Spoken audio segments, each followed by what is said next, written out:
Hello दोस्तों, quiz short time में आपका स्वागत है। आज हम झारखंड की मिट्टी एवं जलवायु पार्ट 2 के महत्वपूर्ण प्रश्नों की चर्चा करेंगे जो झारखंड के सभी प्रतियोगिता परीक्षा में पूछे जाएंगे। यदि इस चैनल में आप नए हैं तो सब्सक्राइब जरूर करें ताकि इस तरह की महत्वपूर्ण जानकारी आपको समय समय पर मिलती रहे। तो चलिए बढ़ते हैं पहले प्रश्न की ओर। पहले प्रश्न में पूछा जा रहा है कि निम्नलिखित में से किस मिट्टी का निर्माण मानसूनी जलवायु के आर्द्रता एवं शुष्कता के क्रमिक परिवर्तन के परिणाम स्वरूप उत्पन्न परिस्थितियों से हुआ है? लाल मिट्टी, रेतीली मिट्टी, लेटराइट मिट्टी या फिर विषम जातीय मिट्टी? तो आपका सही उत्तर हो जाएगा विकल्प सी, लेटराइट मिट्टी। अगले प्रश्न में पूछा जा रहा है कि निम्नलिखित में से किस मिट्टी में लौह, चूना, मैग्नीशियम तथा एल्यूमिना का मिश्रण पाया जाता है? काली रेगुर मिट्टी, लेटराइट मिट्टी, बलसुंदरी मिट्टी या फिर रेतीली मिट्टी? तो आपका सही उत्तर हो जाएगा विकल्प ए, काली रेगुर मिट्टी। तो बढ़ते हैं अगले प्रश्न में। तीसरे प्रश्न में पूछा जा रहा है कि निम्नलिखित में से कौन सा क्षेत्र झारखंड में लेटराइट मिट्टी का क्षेत्र नहीं है?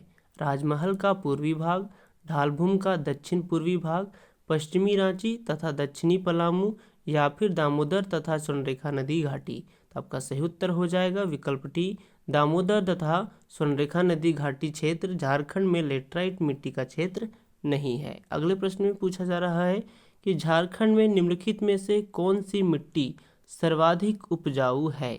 लाल मिट्टी, रेतीली मिट्टी, काली रेगुर मिट्टी या फिर इनमें से कोई नहीं? तो आपका सही उत्तर हो जाएगा विकल्प सी, काली रेगुर मिट्टी झारखंड में सर्वाधिक उपजाऊ मिट्टी है। तो बढ़ते हैं अगले प्रश्न में। पांचवें प्रश्न में पूछा जा रहा है कि झारखंड की निम्नलिखित में से किस मिट्टी में चावल तथा चने की अच्छी खेती होती है? काली रेगुर मिट्टी, रेतीली मिट्टी, लाल मिट्टी या फिर लेटराइट मिट्टी? तो आपका सही उत्तर होगा विकल्प ए, काली रेगुर मिट्टी। अगले प्रश्न में पूछा जा रहा है कि छोटानागपुर की जलवायु मुख्यतः निम्नलिखित में से किससे प्रभावित है? मानसून, टाइफून, नॉर्वेस्टर या फिर हरिकेन? तो आपका सही उत्तर हो जाएगा विकल्प ए, मानसून। तो बढ़ते हैं अगले प्रश्न में। सातवें प्रश्न में पूछा जा रहा है कि झारखंड की जलवायु निम्नलिखित में से किस प्रकार की है?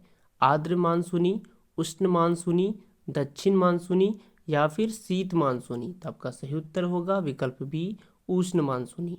अगले प्रश्न में पूछा जा रहा है कि झारखंड की अधिकांश वर्षा निम्नलिखित में से किससे प्रभावित है? तो आपका सही उत्तर होगा विकल्प ए, बंगाल की खाड़ी के मानसून से। तो बढ़ते हैं अगले प्रश्न में।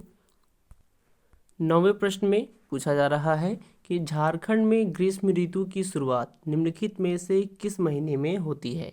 फरवरी, मार्च, अप्रैल या फिर उपयुक्त सभी? तो आपका सही उत्तर होगा विकल्प बी, मार्च। अगले प्रश्न में पूछा जा रहा है कि झारखंड में ग्रीष्म ऋतु में थोड़ी बहुत वर्षा निम्नलिखित में से किससे होती है? मानसून अरब सागर, नॉर्वेस्टर बंगाल की खाड़ी, उपयुक्त दोनों या फिर इनमें से कोई नहीं? तो आपका सही उत्तर होगा विकल्प बी, नॉर्वेस्टर यानी कि बंगाल की खाड़ी। तो बढ़ते हैं अगले प्रश्न में। 11वें प्रश्न में पूछा जा रहा है कि झारखंड में वर्षा ऋतु की शुरुआत कब होती है? मई के अंत में, जून के मध्य, जुलाई के प्रारंभ में या फिर इनमें से कोई नहीं? तो आपका सही उत्तर होगा विकल्प ए, मई के अंत में झारखंड में वर्षा ऋतु की शुरुआत होती है। अगले प्रश्न में पूछा जा रहा है कि झारखंड में वर्षा ऋतु कब समाप्त होती है? सितंबर, अक्टूबर, नवंबर या फिर इनमें से कोई नहीं? तो आपका सही उत्तर होगा विकल्प बी, अक्टूबर के महीने में झारखंड में वर्षा ऋतु समाप्त होती है। तो बढ़ते हैं अगले प्रश्न में। अगले प्रश्न में पूछा जा रहा है कि निम्नलिखित में से कौन सा झारखंड का सर्वाधिक वर्षा वाला स्थान है?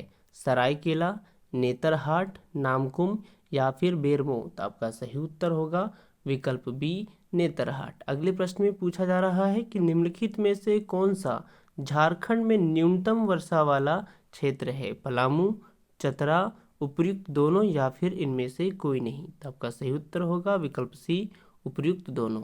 तो बढ़ते हैं अगले प्रश्न में। 15वें प्रश्न में पूछा जा रहा है कि झारखंड में शीतकालीन वर्षा का मुख्य कारण क्या है? मानसून प्रत्यावर्तन, भूमध्य सागर चक्रवात, बंगाल की खाड़ी से निकटता या फिर इनमें से कोई नहीं? तो आपका सही उत्तर होगा विकल्प बी भूमध्य सागर चक्रवात। अगर आप पार्ट 1 की वीडियो नहीं देखे हैं तो प्लेलिस्ट में जाकर देख सकते हैं। यदि यह वीडियो अच्छा लगा हो तो लाइक शेयर एंड सब्सक्राइब जरूर करें और अपने विचार कमेंट करें। तो फिर मिलते हैं नेक्स्ट टॉपिक के साथ। जय हिंद, जय भारत, धन्यवाद।